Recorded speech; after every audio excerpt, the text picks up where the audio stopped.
Os discípulos estavam dentro do barco, mas estavam frustrados porque Jesus não permitira que eles o fizessem rei. E naquela situação, a violenta tempestade caiu sobre eles. Eles esqueceram o aborrecimento, a incredulidade, a impaciência, ficou tudo para trás, porque agora eles trabalhavam para não morrer.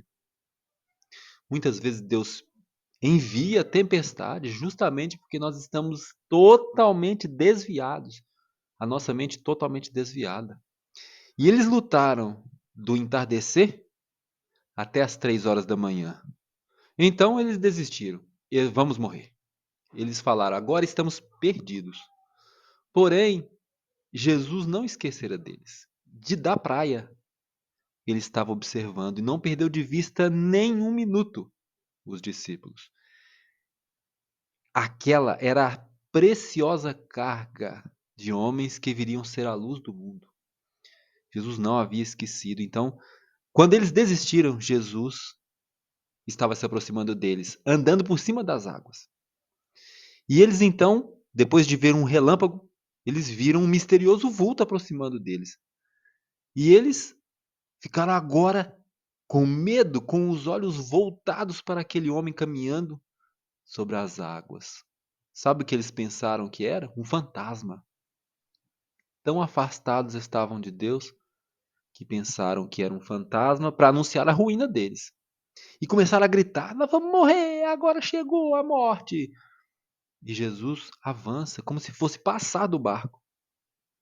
Porém, eles reconhecem Jesus e clamam por socorro.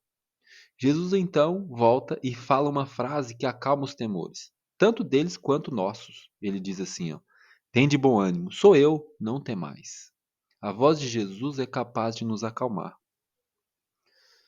Então Pedro ficou fora de si e falou: Senhor, se és tu, manda-me ir ter contigo também. Vem? E Pedro andou sobre as águas.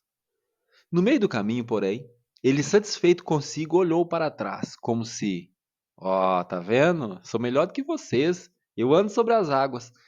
Ao ele olhar para trás, ele perdeu o Salvador de vista e afundou. Então Jesus teve que salvá-lo e dizer para ele: homem de pequena fé, por que duvidaste? Pedro agora estava rendido e silencioso. Ele não tinha mais nenhuma razão para vangloriar em cima dos companheiros, porque aquele que havia andado sobre as águas quase morreu. Jesus teve que salvá-lo dali. Quase perdeu a vida por causa dessa incredulidade e da exaltação. Era justamente no ponto mais forte que Pedro era mais fraco. Se naquela noite Pedro tivesse aprendido a lição que Jesus queria ensinar, ele não teria negado Jesus. Ele não teria fracassado naquela grande prova que lhe sobreveio. Assim que Jesus entrou no barco, o vento acabou, o mar se acalmou e a noite de horror foi seguida pelo raiar da aurora. É esse o efeito que Jesus causa ao entrar no nosso barco, ao entrar na nossa casa, ao entrar na nossa vida. A noite de horror acaba e começa a raiar a aurora. Então todos agradeceram, inclinaram-se aos pés de Jesus e disseram: És verdadeiramente o Filho de Deus. É necessário agradecer a Deus porque ele transforma a sua noite de horror em um raiar da aurora. Não se esqueça de agradecer.